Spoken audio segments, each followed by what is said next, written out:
Welcome, everybody, to Web and Beyond Live. I'm Ray Sidney Smith. I am the president of W3 Consulting and the managing director of W3C Web Services, which provides affordable web and WordPress hosting, domain name registration, and other web-related services for small business. Web and Beyond Live is a weekly show about topical and timely issues that I think are important to small business owners who are trying to market and manage on the web. And so I'd like to join you each week and, talk to you about those issues. So if you're joining me here live, welcome. Feel free to throw questions in the chat and I'll be able to follow along and answer them as we make our way through our time together. If you're watching the replay, feel free to leave a comment and I'll be happy to answer your questions in the comments as well.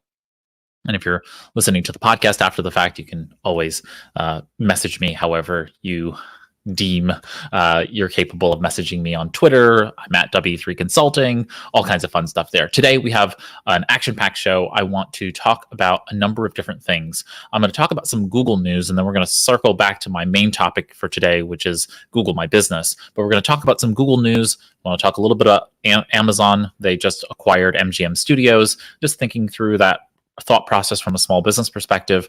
We're going to talk about off-page SEO just ever so briefly so people know what the difference between those are. We're then going to talk about the freelance economic impact report. The latest one, the fourth edition, has come out from Fiverr. And I just wanted to go through the basic details and some of the key findings that were actually identified within the report, which I thought were really interesting.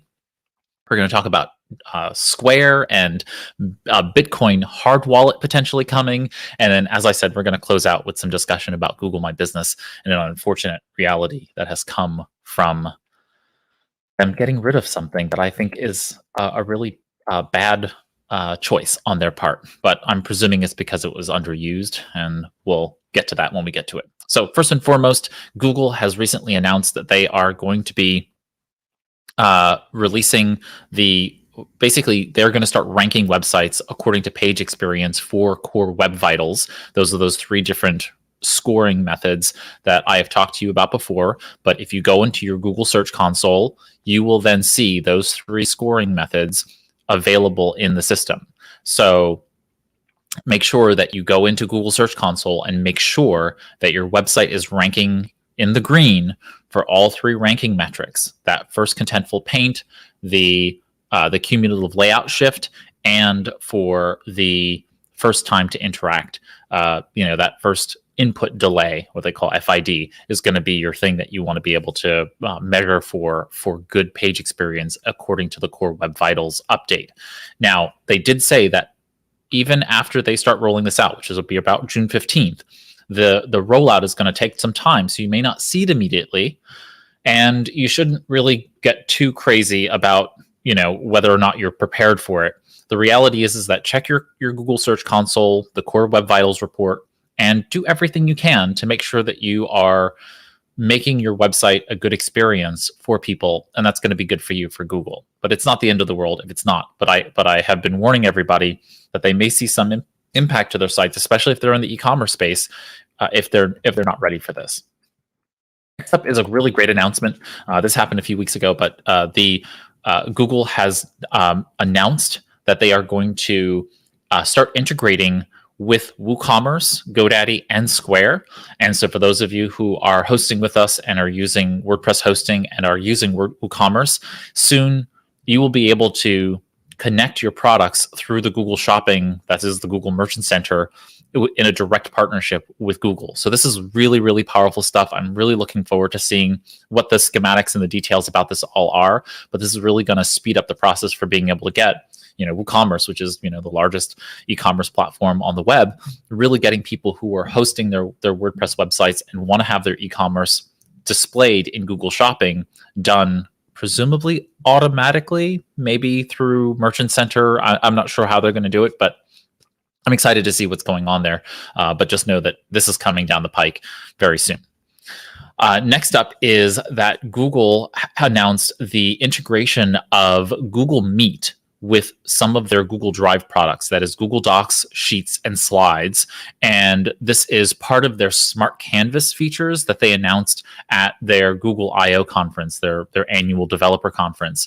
And this is important for you because now if you're using pretty much any Google Drive Google Docs, Google Slides, or Google Sheets document right now, even on the consumer side, you should start seeing a little present button or a Google Meet button in your browser, in your toolbar.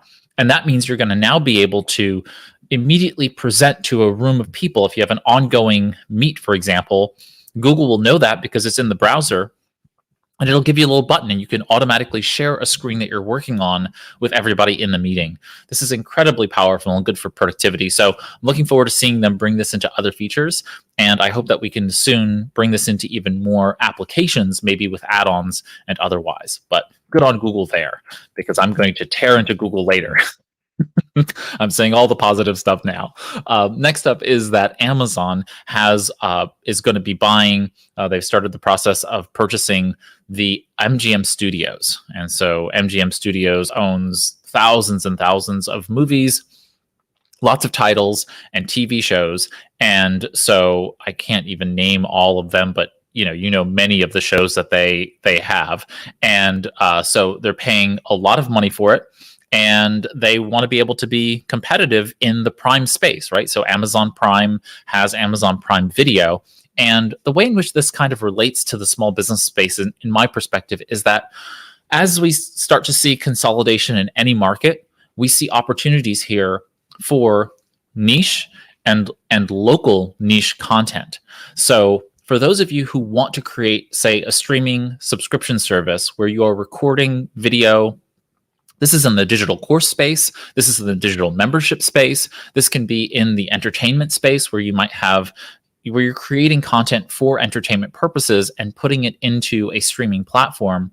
I think there's an opportunity here. Now, this is going to be more difficult because people are paying, say, $99 to $100 and something to Amazon for a Prime membership, and they're automatically getting access to this large library of video content in Amazon, quote unquote, for free, but it's a complimentary additional access. The point being, though, is that that's going to have a lot of big names and a lot of big tier content. It's not going to have local or really niche content. Say if you're a freelance documentarian, that content necessarily isn't going to always get through all the barriers to get into Amazon. You may be able to submit it to Amazon, you may be able to get in there, but you may not. So you may actually end up making more money by virtue of going the independent route and hosting. And there are actually platforms where you can create your own documentary film purchase site. Vimeo has their own program for being able to have people upload video and have people pay directly for it. And so I think that there's an opportunity here because there is consolidation in the market. Anytime I see consolidation, I think, what are the niche and local opportunities here for content creators, especially in the small business space, to be able to create content that then can be charged for by business owners. So start to think about what kind of content is really of a nature that is not really suited for an Amazon. It's not a national audience that you're really trying to go after. You're trying to go after a targeted geographic or regional audience. And is that content you can create, and is it something worth charging for? So kind of give that some consideration as you think about that. All right, I wanted to spend a little bit of time on the concept of off-page SEO. You can think about on-page SEO, the opposite of off-page SEO, as all of the things we do on a website to make the website more appealing to search engines such as Google and Bing and others.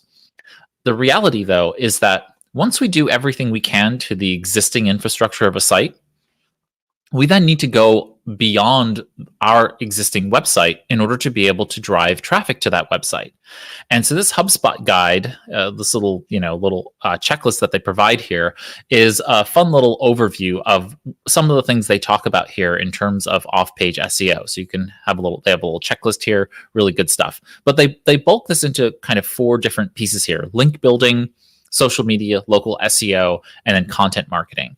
I would put this under kind of a different blend of things, because we can think about this from basically traffic generation practices, social search optimization, and then content. Now, on the content marketing side, what we're really saying when we say content marketing is creating pieces of core content that we put on our own website that is the relevant high quality content, and then taking snackable pieces of it, quotations, little pieces and bits of it, different forms of media, turning text into audio, turning audio into video, and so on and so forth, and sprinkling that throughout social networks and other web properties in order to be able to be found in those places. And in order to do that, we need to do some social search optimization to be able to be found effectively in those places and publishing consistently to those places, so it leads traffic back to our on-page SEO. So think of them as working really hand in hand with each other. Link building is one piece of it, right? Link building is going out there and finding people who will you establish relationships with, who will go ahead and link to your content from their websites. Now, the more reputable the website, the larger the website, the greater what they call page rank. The greater the page rank, the more likely that website is going to lend more credibility to yours, and therefore make your website rank better for any individual pages on it. When we talk about social search optimization, really that's the case where they're saying social media. When I say social search optimization, it really is all about making sure your profiles are in place, making sure that you are paying attention to what is being said about you on social networks and responding to those and being proactive about dealing with those kinds of items.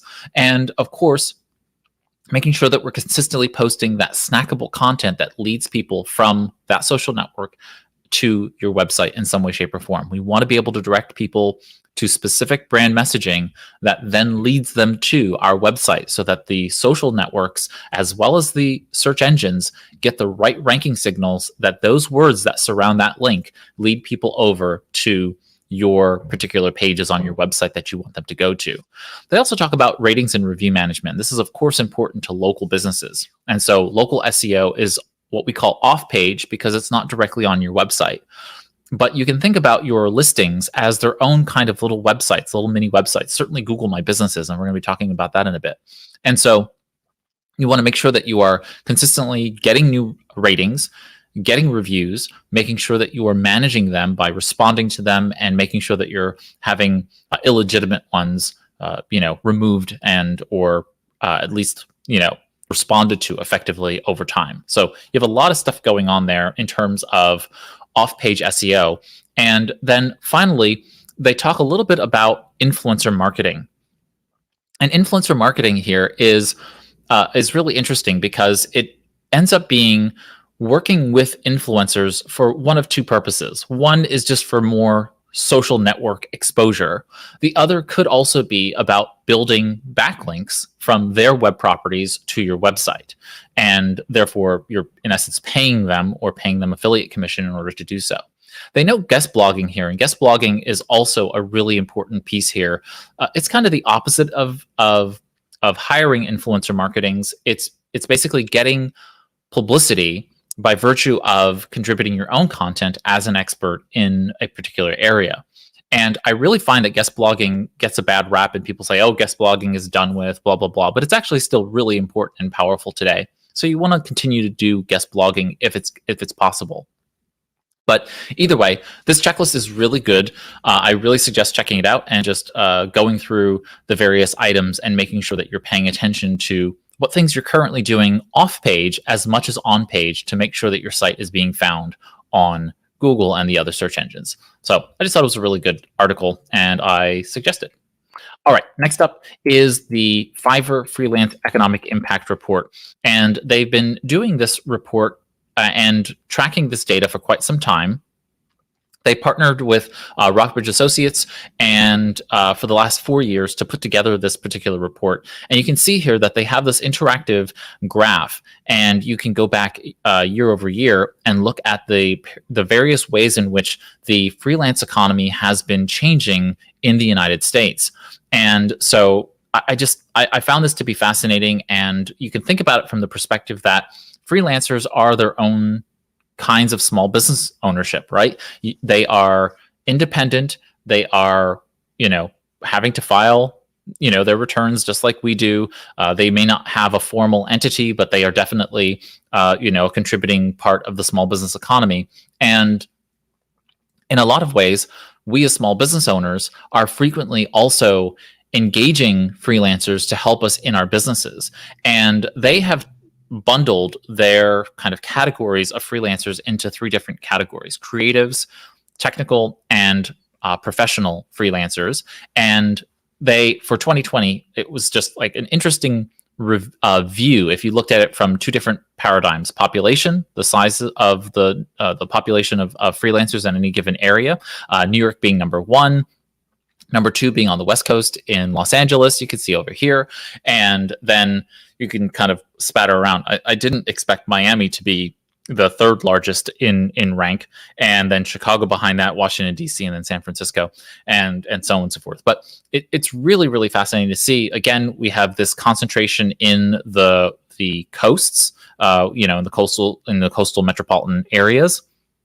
But we still have Texas, getting some ranking, and then up here, I think this is Minneapolis, and so I'm guessing the Twin Cities, and then Denver. So interesting to kind of see the distribution of these. And then the more interesting thing to me was come from a revenue basis. So of course we have the top ranking ones still up there on the system, but you can start to see some of these others that are kind of lower in revenues, which means that those freelancers may be a little bit more affordable for some small business owners who might be looking to save a buck. They can potentially use some of these folks in other places who might be charging lower dollar rates, but providing still the same value to the small business owners. So I thought that was interesting as well. So very well worth checking out this interactive report. But there is also the overall arching report itself, the PDF, and I'll put a link to this in the video description as well as in the show notes. And it notes here just a few key findings. It says New York, the nation's largest metro area, leads in independent workforce size and revenue, but population ranking does not perfectly predict the independent workforce ranking. So it's good to know. It says Miami overtakes Washington D.C. as the 4th largest market for skilled independent work. Also, I didn't expect that. So that's really great to hear. Now, note this was also in and amongst the pandemic. So this was an outlier year. And so we'll see what happens in 2021 and 2022, but really good to know. They said California, Texas, and Florida have the most top markets for skilled independents. Also good to know. Creative services are the fastest growing segment of the skilled independent workforce, which also means that prices will be depressed as more and more creative professionals go onto Fiverr and other freelance platforms in order to seek new revenue sources, especially in a down economy. It says skilled independent work represents 1% to 2% of GDP in top markets. And so it's still this very, very small portion of overall revenues coming into individuals in the United States. It says big city does not equate to big revenues for skilled independents. So, you can see here that we have top markets with basically, top markets of freelancers who are coming from perhaps smaller cities, what we consider smaller urban centers. And it said skilled independent workers are highly satisfied with their work. That's good to know. And of course, the skilled independents are concerned about the COVID-19 pandemic. And so they are, of course, potentially doing this work because they want to stay out of working in an environment where they're forced to work in an office where they could potentially be susceptible to the coronavirus. So just keeping that in mind as well when it comes to hiring. Overall, I thought the report was interesting. Again, I'll put a link to those in there for you to be able to check out later. Second to last is that Jack Dorsey, he recently made a statement that Square, the company that he owns, he's also the CEO of Twitter, so that folks know he runs Square as well as Twitter, and Square owns the Cash App.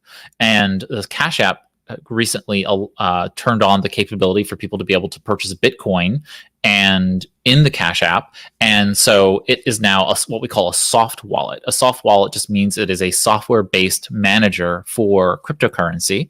And in this particular article, that what they're saying is that Dorsey said on Twitter that he was thinking about having Square build out a hardware wallet. Now, a hard wallet or a hardware wallet is a physical wallet.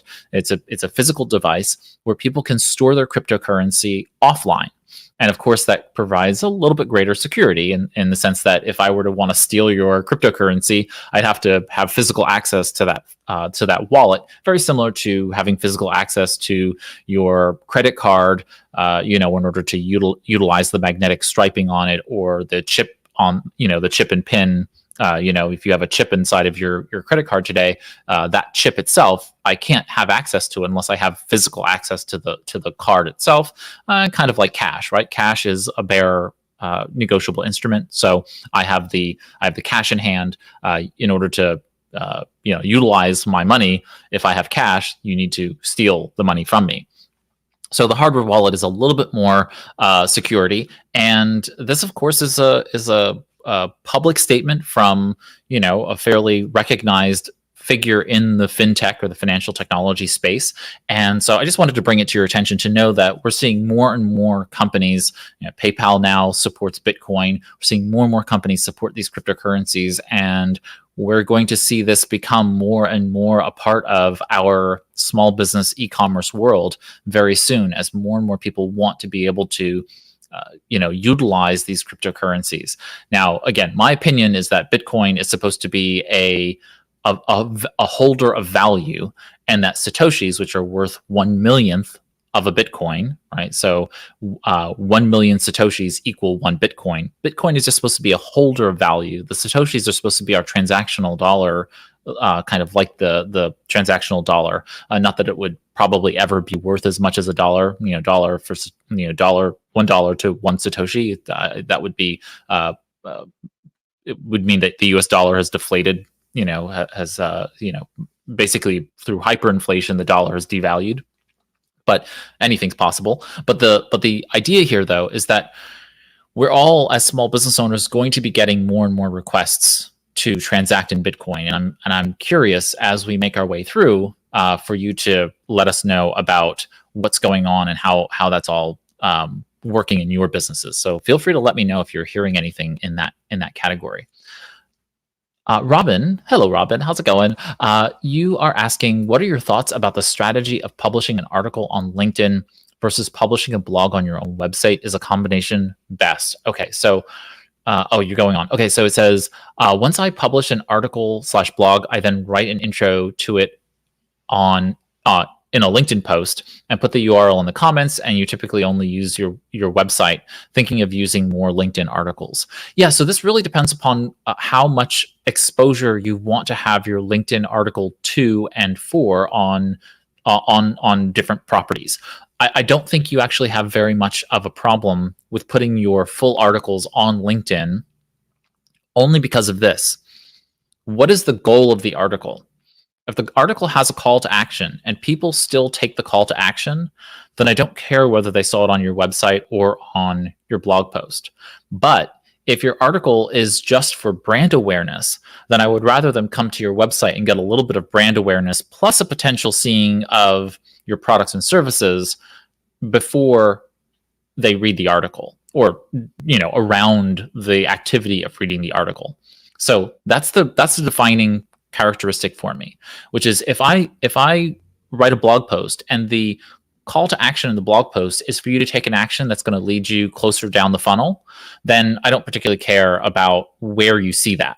It's kind of like an ad, right? If more people are going to see it on your on LinkedIn than on your website, then I would put it on LinkedIn because more people are going to see it and they're going to take that action.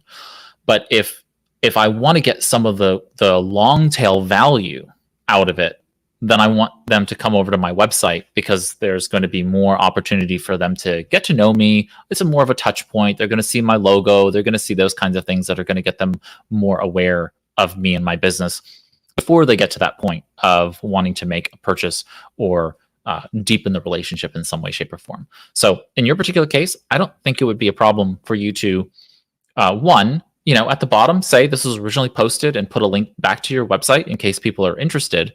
And if there's a strong call to action in the post itself.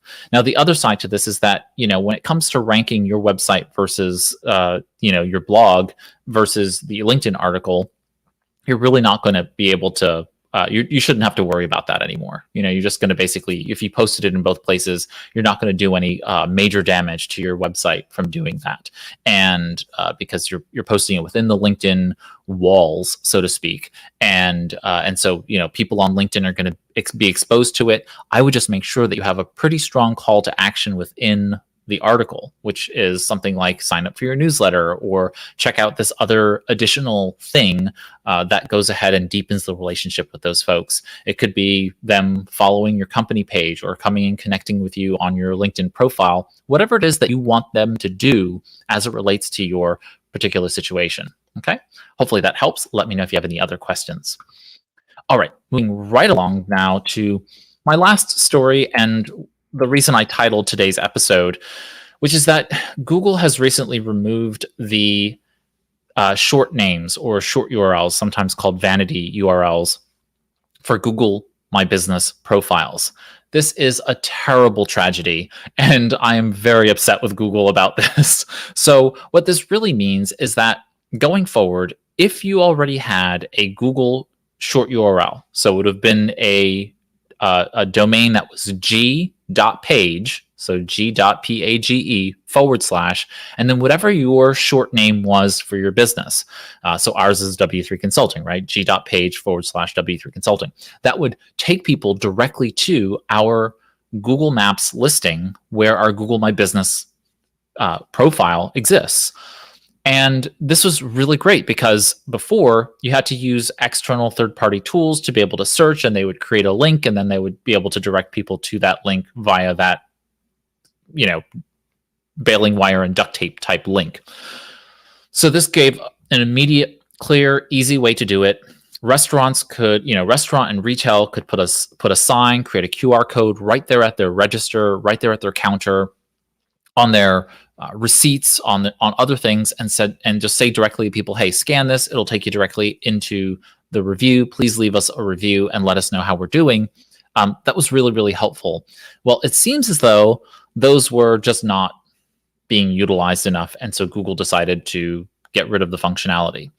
That being said, if you currently have a g.page instance, you will continue to have it. It will continue to work. So if you go to business.google.com and log in to your Google My Business listing, if you have a g.page link, it will continue to work. So that's good. For all people who are creating Google My Business listings henceforth, it will no longer work. They will not exist. It just won't even show it in the display. You won't get one, and there won't be one that will work anymore. This is incredibly unfortunate, and I think that I don't know why Google did this. I'm gonna do a little bit of sleuthing to try and figure out why. I'm gonna presume that it ended up being just lack of usage, and this comes down to that reality factor that small business owners we do ourselves a disservice when we don't use really, really fundamental tools that really help us, making sure that we're getting reviews and making sure we are putting those links that places like Google are giving us to be able to do it. If we don't use it enough, then we lose it. And this is one of those cases where I think it just wasn't being used and we ended up losing it because of that. So those of you who have them, don't deactivate or delete those listings because you're going to lose that g.page link.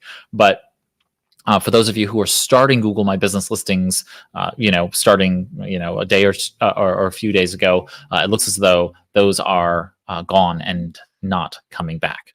And so, sad to say, that's just a reality factor. And that brings us to what I think is the end of our time today. A couple of things. We have our next small business virtual roundtable coming up in the beginning of July, and that's going to be about small business time-saving technologies. I'm really looking forward to that topic, as you can imagine, since I love talking about technology. And we also have some really great webinars coming up. We do 2 webinars a month in the Web and Beyond webinars series. And so if you're interested in any of that, you can join us in our community at www.webandbeyond.community. You'll apply and join the community. It's free.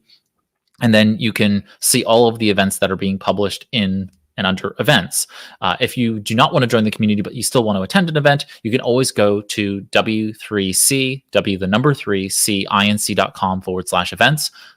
.com/events, and that will take you to our events page. You can register through Eventbrite, and so you'll see the events there as well. But it's just really much easier to join us in Web and Beyond community, of course. And so with that, I think that's all I've got for you today, and I hope to see you all next week. And if you've enjoyed the live stream, please feel free to click the thumbs up icon. That tells the algorithms that we're doing something good, and that brings us new small business friends. And so thank you for doing that. Feel free to leave a rating and review in your podcast app of choice. If you have a question, just like Robin did from startup to growth, feel free to leave a question. Ask a question in the comments. You can tweet at me at W3Consulting, the number 3 Consulting on Twitter, and I'm always happy to respond there. You can join us every Monday, typically around 11 a.m. Eastern here, and we do Web and Beyond Live. And so thank you for joining me here for Web and Beyond Live today. And I'm Ray Sidney Smith on behalf of W3 Consulting and W3C Web Services. Have a great week ahead, marketing and managing your small business on the Web and Beyond.